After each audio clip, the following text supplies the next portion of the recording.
nagarra caalu nagaa waaqayyoo sinidhaaf baay'atu hordoftoota kiyyaa akkam jirtu nagaa keessanii siniin jecha egaa eeluun ishiinan yeroo darbe iyyaa fi wadawaataa fi ture jechuudha qimbir jecha dhuftee dhiyaattee jirti jechuudha isa kanas immoo sababii faafii mucayyoo jedhamtu mucayyoo bilbila naa hin dogoggoramte qarshii hin nyaatte kan sababeeffatame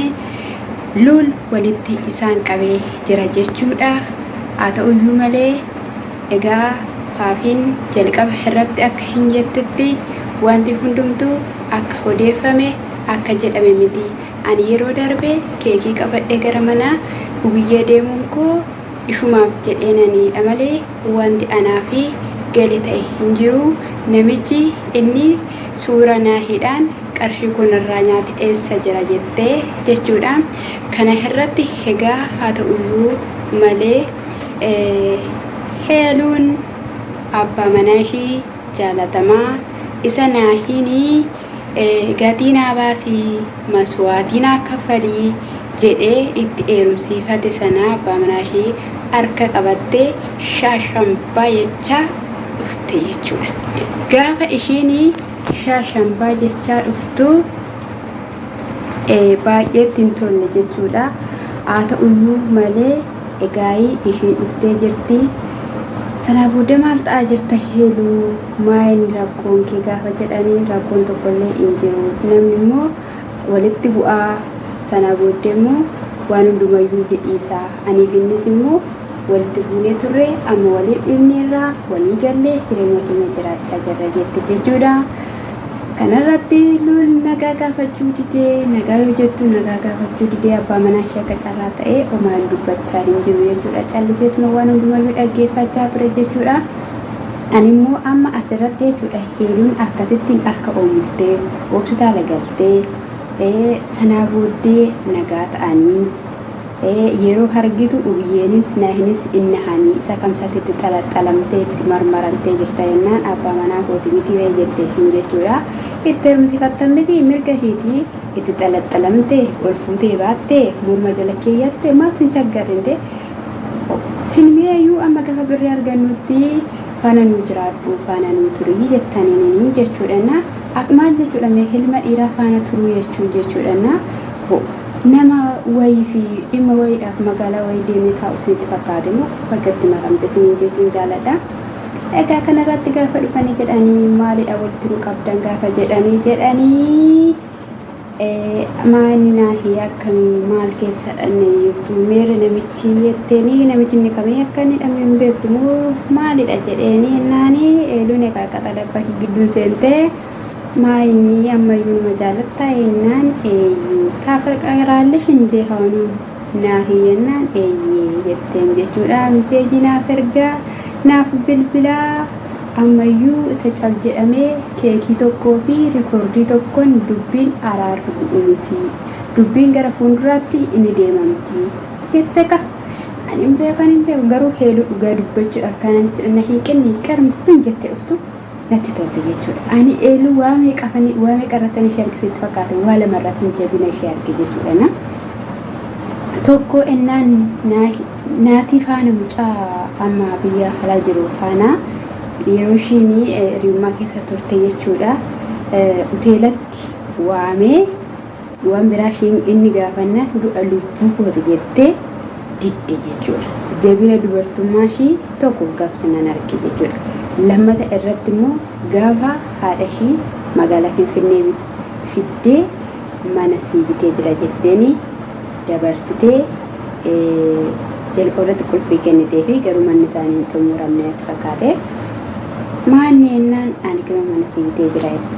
jetteeni haati ishii ni bu'anii mana kiraa keessaa na baasuuf jettaa jedhanii jechuudha ani jabina ishii sana irratti argee isiniin jechuun jaaladha akkasumas immoo amanamtu bakka waan gootu irratti itti amantee kan gootu dubartii cimtuudha jechuudha dubartii cimtuu ta'a isiniin jechuun jaaladha egaa isaan egaa gammachuu ishiitti hin jaalanne itti toluu ishiitti hin jaalanne aniyyuu eeluu mitiin jedhe sababiin isaayyuu akkasitti lafarra gottamte okkulaa baqachaa dhufte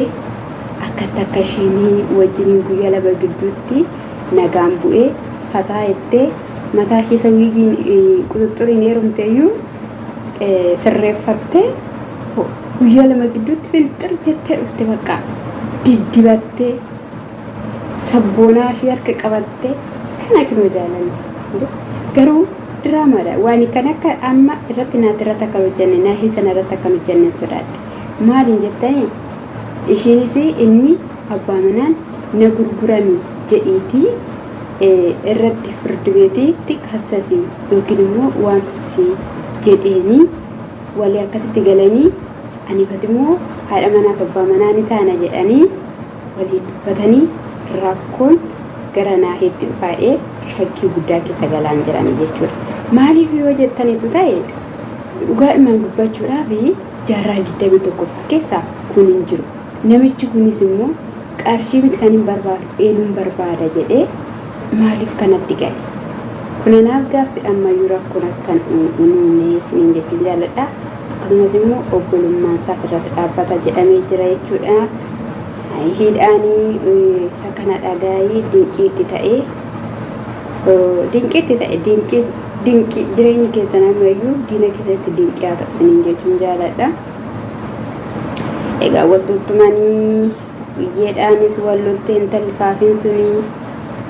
bayi gidduu keenya nahi bayi gidduu keenya jechaanii turtee maaluma jennaa maal jennama deebiidhumayyuu hin qabnu nuti dhugaa dubbachuudhaaf jechuudha. Biyyeenis egaa yeroo akkatti ani achinarraa fagaadhu dhaabadhu fageenya kee eeggadhu dhaabadhu jechaanii turte jechuudha. Faafiin suni sababiin isaayyuu yoo akka isheen rukuttu waan ta'eef yoo rukutteetti ta'e rakkoodha waan ta'eef achi siqinarraa jechaanii turte. Isheen jireenya koo keessa maaliif hin baane gaa'ela koo diiguudhaaf jirta.